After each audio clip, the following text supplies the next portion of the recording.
Gua itu gak jago main video game. Meskipun gua ada achievement sedikit-sedikit di game lain, gua itu gak ada achievements yang bener-bener gua bisa banggakan. Kayak nih gua bangga ngelakuin ini gitu. Jadi hari ini gua bakal ngabisin ribuan jam mencoba untuk ngalahin salah satu mod Terraria paling susah, yaitu Infernum Calamity. No. Ih, gak mungkin dihindarin itu. But before we get there, kalau lu nggak tahu Terraria, lu tinggal di bawah batu ya.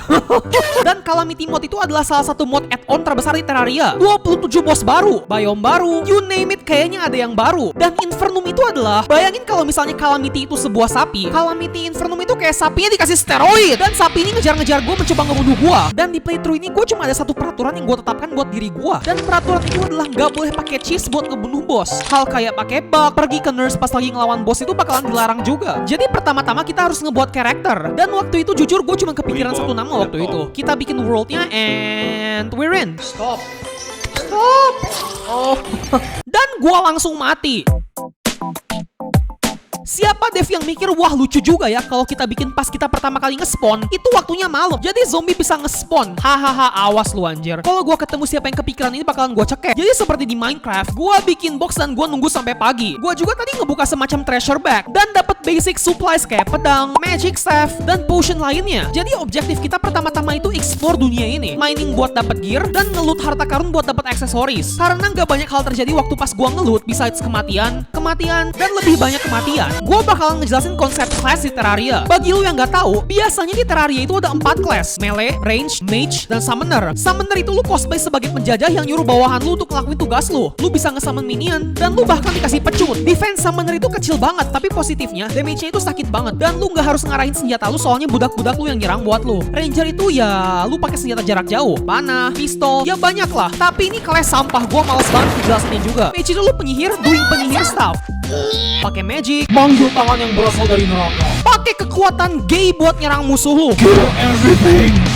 Oke, selanjutnya melee. Tadi gua ngomong bahwa range itu sampah kan? Kelas ini gara-garanya. Kalau lu denger kata melee, lu kepikiran apa? Mungkin kayak pedang Dark Souls gitu kan yang jarak dekat. But no! Di game ini kita punya pedang yang ngelakuin ini. Dan seperti nama class-nya, ini adalah class yang punya defense paling tinggi. Jadi defense lu gede dan lu ngelakuin damage segede range. Oke, bro. Dan ada satu kelas lagi eksklusif yang ditambahin sama Calamity Mod, yaitu Rogue. Rogue itu lu ngelempar-lempar barang kayak anak kecil tantrum. Dan gimmick mekaniknya itu adalah mereka punya yang namanya stealth bar. Kalau misalnya lu nggak nyerang, stealth bar itu bakalan ngisi. Dan begitu stealth barnya penuh, serangan selanjutnya lu punya efek spesial tergantung senjata yang lu pakai. Buat playthrough ini gue bakalan pakai melee. Gue udah mainin salah satu mod paling susah. Gue bakalan pakai semua advantage yang gue bisa dapat. By the way, lu semua suka nggak rumah gue? Tenang aja, nanti bakalan gue perbaikin di akhir video. Karena gue dapat gravitation potion pas tadi gue lagi mining, gue bisa ngebalikin gravitasi. Dan gue ada satu alasan kenapa gue ngelakuin ini. Gue itu nyari senjata yang namanya Star Fury yang bisa ditemukan di floating island. But before that, kita ketemu bola besar ini yang isinya kayak laboratorium. Keep this in mind later, because this structure is important. Tapi untuk sekarang bakal gue jarah aja dulu. Back I go. And nope.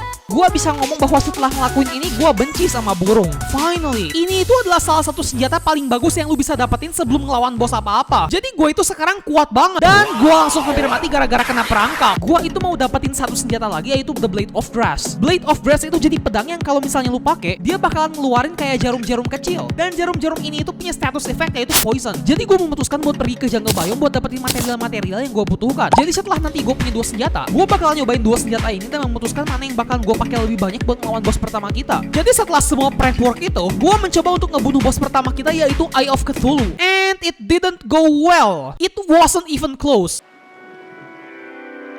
Jadi setelah gue nyadar bahwa bos pertama aja udah lebih susah daripada yang gue kira, gue memutuskan gue butuh NPC. Lebih spesifik lagi Alchemist NPC. Soalnya dia ini bakal ngejual potion buffs yang bakal ngebantu gue buat ngelawan bos. Untuk dapat Alchemist NPC, gue harus building of course. Lebih bagus kan sekarang? Oh brother, this guy stinks! Dan satu masalah lagi yang gue nyadar pas gue ngelawan bos ini adalah kurang lebar arenanya. Jadi gue panjangin and nope. Gue udah coba ngelakuin semuanya, panjangin lagi arenanya, upgrade aksesoris, but nothing is working. Dan gue mati lagi, dan mati lagi. Damage gue itu sampah banget. Kalau gue pakai Blade of Grass, karena jarak yang bisa ditempuh jarumnya itu sangat pendek, gue itu nggak bisa mukulin dia terus. Gue bisa pakai Star Fury. Emang range-nya lebih panjang, tapi karena bintangnya jatuhnya lama, susah banget buat kena. Dan makin lama gue ngebunuh dia, makin sering juga gue ditaruh di situasi dimana gue bener-bener nggak bisa ngehindar. Emang gue tahu ada orang-orang yang bisa nge-no hit boss ini, tapi it's just gue nggak sejago mereka. I just don't know what to do.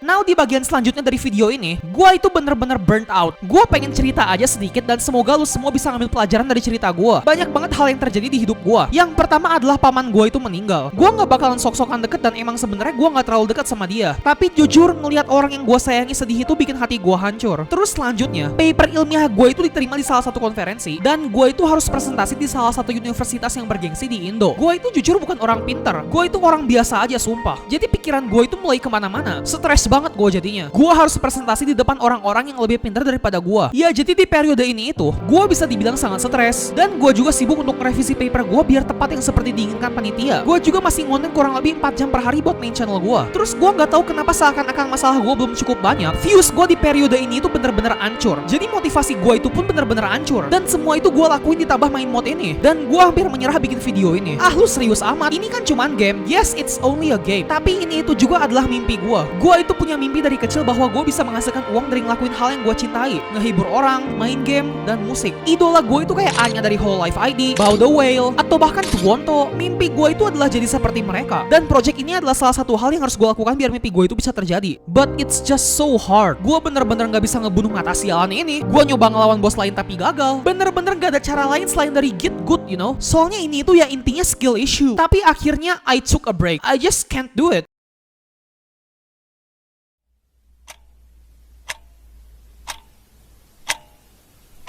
Satu minggu, 2 minggu, makin lama gua tunda project ini, makin males gua ngeberesinnya. Dan gue itu jujur udah siap menyerah. Dan di titik terendah itu gue dapet quotes kayak begini dari orang lain. Dan gue berharap lu semua juga bisa ingat semua quote ini. Especially kalau lu yang remaja sampai umur 40 tahunan. Just remember, pathetic excuses kill powerful dreams. Alasan yang lemah membunuh mimpi yang kuat. And then it hit me. Sebenarnya gue cuma menggunakan permasalahan gue sebagai alasan untuk menyerah. Dan kalau misalnya gue mau jadi kayak idola gue, pasti ada harga yang harus gue bayar. Jadi gue nyalain komputer gue and... Jadi gue punya game plan baru. First of all, senjata gue itu sampah. Gue mikir Blade of Grass itu bakalan bagus soalnya pedang ini ngasih efek poison buat ngebunuh mata-mata kecil dia. Tapi enggak. Yang gue butuh adalah senjata yang bisa nyerang dari jarak jauh. Soalnya kalau gue deket-deket, kesempatan gue buat kena contact damage atau projectile yang gak kelihatan itu lebih besar. Dan setelah research, gue nemuin senjata yang memenuhi keinginan gue. Tapi sebelumnya kita harus ke biome baru yaitu Hell. Dan ngebunuh mob yang namanya Demon. Dan mob ini itu bisa ngedrop senjata yang namanya Oathcrest Blade Sword. Ini pedang ngelempar kayak projectile boomerang gitu. Tapi bukan hanya itu. Dia juga ternyata ngasih efek fire yang sebelumnya gua nggak tahu. Jadi ini tuh the perfect weapon for this boss. Dan di sini mungkin adalah kesempatan bagus di mana gua bisa ngejelasin aksesoris gua. Kalau gua ngejelasin semua aksesoris secara detail, kayaknya video ini bakalan beres tahun depan. Jadi gua bakalan jelasin cepet aja. Hermes Boots itu bisa bikin lu lari cepet. Botol ini bisa bikin lu loncat 2 kali. Cincin ini nambah HP regeneration. Balon ini nambah tinggi loncatan gua. Dan kalung ini ngasih armor penetration. Setelah semua prep ini, gua masih mati a lot. But eventually gua dapet run ini. Kalau lu bisa ambil satu saran dari seksi di video ini, masalah boleh datang dan mematahkan mental lo, tapi jangan biarin masalah mematahkan semangat lo.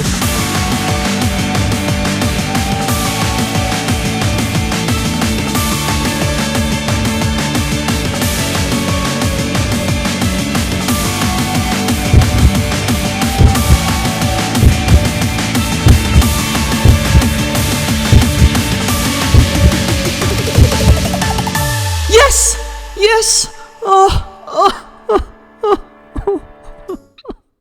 Lu mungkin bisa lihat dari reaksi gue bahwa the relief yang gue rasain setelah ngebunuh bos ini itu is unbelievable. It's like tembok yang sangat besar baru aja gue lompatin, you know. Dan ngebunuh bos ini itu ngasih salah satu aksesoris paling penting di early game, Shield of Cthulhu. Aksesoris ini itu ngebuat lu bisa ngedash. Dan kalau gue bisa belajar sesuatu dari boss fight tadi itu, movement itu most of the time lebih penting daripada damage. Dengan mental gue balik lagi ke kondisi semula, gue mulai ngelawan bos selanjutnya, yaitu Desert Scourge. Bos yang udah ngebunuh gue berkali-kali juga tadi seperti yang lu lihat. But this time around gue bisa ngedash. Gimmick dari bos bos ini itu adalah dia punya kepala dan segmen badan yang panjang. Hal yang paling penting yang lu harus perhatiin lawan bos ini adalah jangan sampai lu kena kepalanya. Soalnya sakitnya lebih sakit daripada bapak gua mukul gua pakai sabuk. Gua masih mati beberapa kali soalnya projectile yang dia lempar itu kecil banget. Dan sama seperti Eye of Cthulhu, kadang-kadang kalau posisi lu jelek, lu bener-bener nggak bisa ngehindarin projectile dia. Tapi setelah gua mati beberapa kali sama dia, dengan tingkat kepedean masih di atas rata-rata, gua dapet run ini.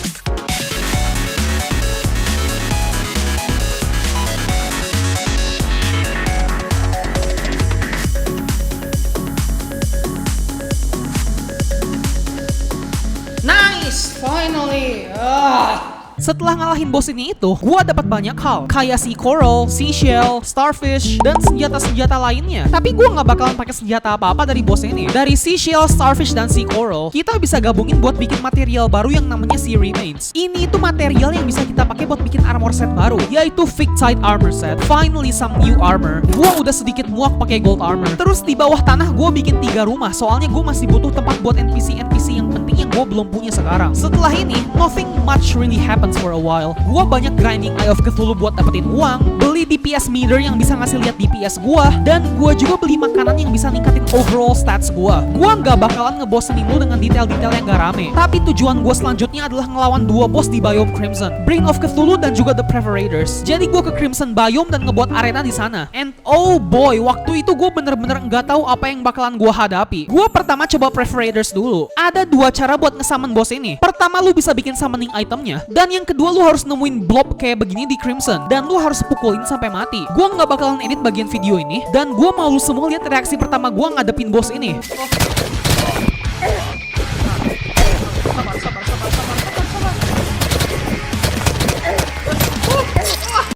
Ini bos pasti nggak bakalan makan waktu lebih dari 5 jam dari hidup gua kan. Setelah nyoba sekali lagi dan mati lagi, gua memutuskan untuk mengalihkan perhatian gua ke bos yang satu lagi, Brain of Cthulhu. Meskipun ini bos lebih gampang menurut gua, tapi tetap aja damage-nya sakit banget, of course. Kalau gua ada satu saran buat ngalahin bos ini itu, satu saran gua adalah pakai mata lu. Kedengerannya sangat bodoh. Ya iya, lu pasti pakai mata buat ngelawan bos. But wait, hear me out. Lu inget gak bos sebelumnya? Dan gua ngomong bahwa projectile dia itu kecil. Ini lebih kecil lagi. Kadang-kadang gua kena hit terus gua nggak tahu gua kena apa. Dan berkat dari mata-mata kecil ini yang ngapung deket dia dan nembak projectile juga, projectile-nya itu jadi ada di mana-mana. Setelah mungkin 20 kali nyoba, akhirnya gua bisa ngeliat phase 2 dia. Tapi kalau boleh jujur, phase 2 itu lebih gampang daripada phase 1. Soalnya meskipun phase 2 itu pertama-tama kelihatannya kayak susah banget, tapi ternyata setelah ngelawan dia berkali-kali, banyak hal yang sebenarnya nggak harus lu perhatiin. Kayak attack ini, kayak sedikit menyeramkan kan? Tapi yang harus lu lakukan cuma pergi ke celah di mana nggak ada bayangan dia. Jadi setelah 40 percobaan, gua dapet run ini.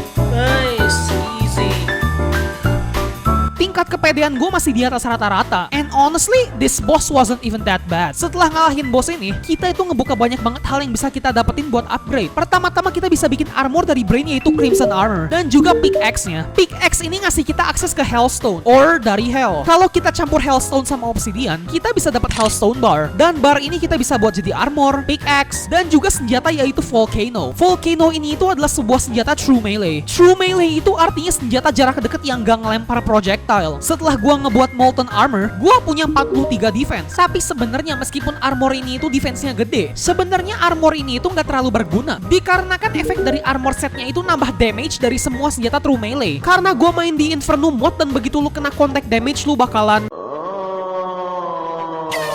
Gua nggak bakalan ambil resiko deket-deket pakai senjata true melee. Jadi gua buang Molten Armor dan gua ganti lagi jadi Crimson Armor dari Brain of Cthulhu. Soalnya Crimson Armor itu ngasih regenerasi nyawa yang lebih cepat. Dan setelah itu gua nyobain lagi The Preparators. 10, 20, 30 percobaan. Gue udah mulai desperate banget di titik ini. Jadi akhirnya gue nyari guide di internet dan gue dapetin loadout yang paling bagus yang bisa gue dapetin. Jadi yang harus gue lakukan pertama adalah grinding di snow biome buat dapetin feral claws. Ini itu adalah aksesori yang nambah attack speed. Terus akhirnya gue ngebunuh goblin army buat dapetin NPC penipu ini. Kalau lu nggak tahu kenapa NPC ini gue panggil penipu, dia itu bisa bikin perlengkapan lu lebih bagus. Tapi lu itu harus ngegacha buat dapetin modifier yang lu inginkan. Dan muahalnya cok. Dia juga ngejual rocket boots yang bisa kita satuin sama sepatu gue, jadi gue bisa terbang. Campurin lagi sama anklet of the wind, ngasih lu lightning boots. Sepatu ini itu jadi bisa terbang kayak sepatu sebelumnya. Dan sepatu ini juga ngasih efek ngebuat gue jadi 8% lebih cepet. And back to grinding. 35, 40. Bos ini itu lu ambil semua hal yang ngebuat Brain of Cthulhu susah dan lu tambahin pakai crack cocaine, projectile segede kutil, dan gerakan yang harus lu lakuin itu susah banget. But at this point, gue udah terbiasa sama bos susah kayak begini.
Thank God that's over. Cuman 3 bos lagi sebelum kita ngelawan bos terakhir. Di fase ini itu kita sebenarnya cuman harus ngelawan bos aja terus-terusan. Jadi as usual, gue nge-upgrade boots gue dari lightning boots ke frostpark boots. Sepatu ini itu mempertahankan semua efek sebelumnya. Ditambah gue sekarang bisa jalan di atas air. Terus gue pergi ke floating island lagi buat dapetin air light ore. Dengan ini gue bisa bikin armor baru. Terus gue juga bisa bikin aksesoris sayap. Dan ini itu bisa bikin gue terbang lebih lama. Gue juga bikin senjata baru. And again, ini senjata nggak sebagus senjata yang kita udah punya. Jadi nggak bakalan gue pakai. Buat lu semua yang pernah main Calamity Inferno, kebanyakan orang di sini bakal ngelawan Skeletron. Tapi gue memutuskan buat ngelawan bos satunya lagi, yaitu Slime God. Dikarenakan Skeletron adalah satu-satunya bos yang gue pelajari. Dan susahnya. So yes, bos kita selanjutnya adalah Slime God. Slime God ini ada 3 fase. Fase pertama ada satu slime besar yang bakal ngejar lu dan ngelemparin projectile. Dan fase kedua bakal muncul satu lagi. Yang lucu adalah sebenarnya bos ini lebih gampang waktu mereka jadi 2. Jadi sebisa mungkin di phase 2, lu itu ngalahin mereka secara bersamaan. Kalau salah satu mereka mati lebih cepat, slime yang satunya lagi bakal marah dan bakalan kayak phase 1 lagi. So that's pretty cool.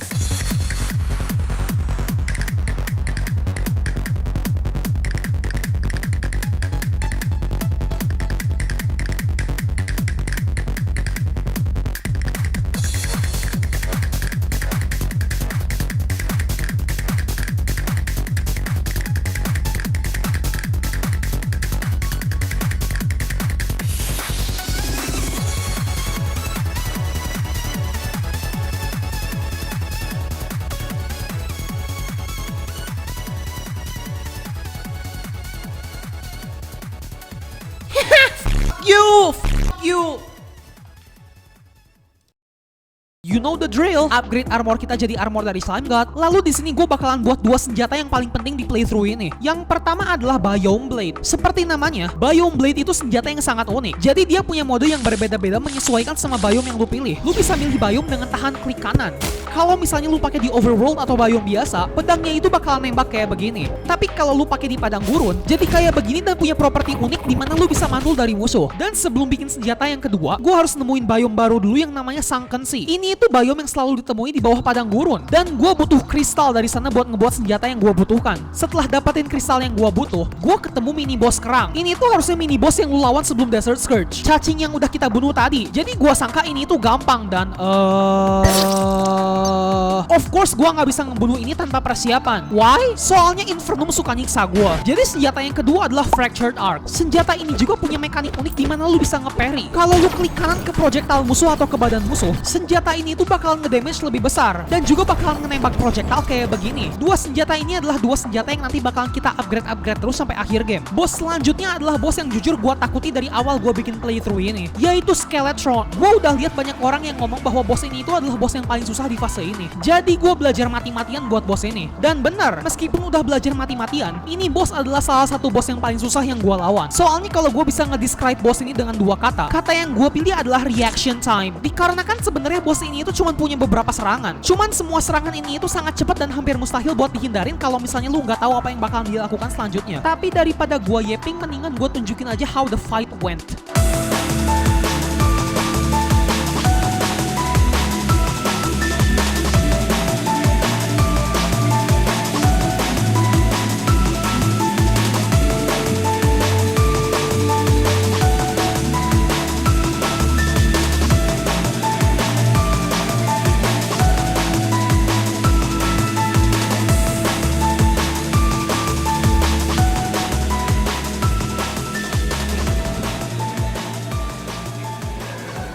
Is that it?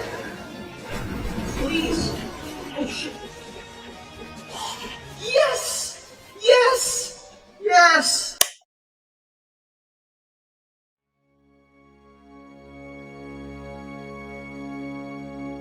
Well guys, finally kita di boss terakhir. Tapi sebelum itu gue bakalan ngelakuin hal favorit gue di setiap playthrough Terraria. Yay, dungeon! Just kidding, gue benci ngegrind di dungeon. Satu-satunya alasan gue masuk adalah buat Murasama. Soalnya nanti kita bisa ngegabungin Blade of Rest dari jungle, Volcano dari Hellstone Bar, Murasama dari dungeon, Blood Butcher dari crafting material Brain of Cthulhu, dan juga drop dari Slime God yang tadi. Kita bisa bikin Knight's Edge, senjata true melee terkuat di fase ini. Dan gue juga ngebuat Geltic Blade dari Slime God. Dan gue bangga untuk ngomong bahwa senjata kita Blood Crest Oath Sword akhirnya bisa kita pensiunkan. Yippee! Kita udah nge-upgrade sebisa kita. Dan ini adalah saatnya akhirnya kita ngelawan boss yang terakhir. Jadi untuk 2 jam gue nyiapin arena di Hell. Boss kita selanjutnya adalah Wall of Flesh atau dinding daging. Garing banget bahasa Indonya anjir. Seperti nama bosnya, boss ini tuh bentuknya kayak dinding daging yang bakalan ngejar lu terus. And guys, kayaknya di sini gue ngelakuin play terbaik di sepanjang karir Terraria gue. Gue ngebunuh boss ini first try. Sumpah, gue kira gue bakalan butuh kayak 40-50 percobaan buat ngebunuh boss ini. Sampai gue nyiapin tempat tidur biar kalau gue respawn gue nggak usah jalan jauh-jauh. Tapi terlepas dari itu, please enjoy the last boss of the episode.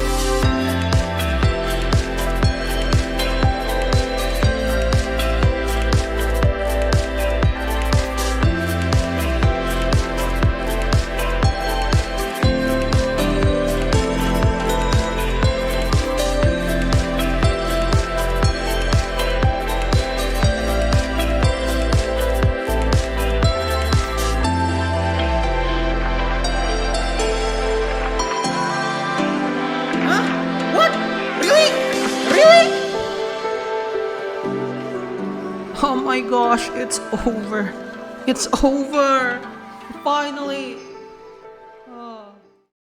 But kita belum beres. Ingat gak di awal episode gua janji gua bakalan benerin base kita yang jelek itu? Well, now's the time. Sambil kalian ngeliat gua building, gua ada kata-kata terakhir aja sih. Buset dah, kata-kata terakhir kayak gua mau meninggal aja. First of all, semua musik yang gua pakai tentunya bakalan ada di description gua. And second of all, ingat gak gua itu ngomong bahwa ini itu boss terakhir? Kalau lu udah pernah main Terraria, lu pasti tahu bahwa ini itu salah. Episode ini itu mungkin baru nge-cover 20% dari Terraria Calamity Infernum. Kalau misalnya lu semua suka sama video ini, mungkin gua bakalan ngeberesin series ini. Di dalam bikin video ini itu, gua itu harus main gamenya, bikin naskahnya, dan ngedit. Ini tuh mungkin makan waktu kurang lebih 40-50 jam. Jadi gua punya dua pilihan. Upload series ini setiap 1 atau 2 bulan sekali, atau upload lebih cepat dengan kualitas video yang sedikit lebih rendah. Coba kasih tahu gua di kolom komentar lu lebih milih yang mana. Dan tentunya kalau lu suka sama hasil keringat darah gua, subscribe. Oh, and also, gua itu ya bisa dibilang pemula kalau ngebikin video panjang kayak begini. Please kasih feedback kalian di kolom komentar. But ya, kalau lu masih ada di sini, thank you. It really means a lot to me.